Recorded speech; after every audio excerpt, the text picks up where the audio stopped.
আলহামদুলিল্লাহ আলহামদুলিল্লাহ, এটা ভাষায় প্রকাশ করা যাবে না। আমরা কত আনন্দিত। আনন্দের পাশাপাশি আমরা এখানে যারা সংযুক্ত আরব আমিরাতে বসবাস করতেছি, অতি উৎসাহিত হয়ে, আইনের বাহিরে কিছু করা যাবে না।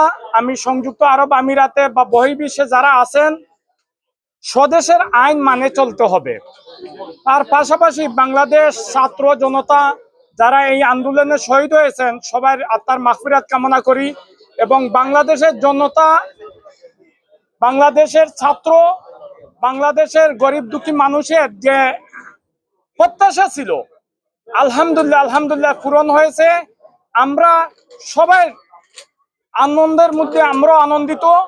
এবং আমরা প্রবাসীরা যে রেমিটেন্স বন্ধ করেছিলাম, সেটা ইনশাআল্লাহ আজ থেকে এখন থেকে চালু হয়ে গেছে। দেশ ইনশাআল্লাহ এগিয়ে যাবে এবং দেশের জনগণের যা প্রত্যাশা আছে সব পূরণ হবে। আমি সবাইকে আবার ধন্যবাদ জানাই দল এবং জাতির পক্ষ থেকে।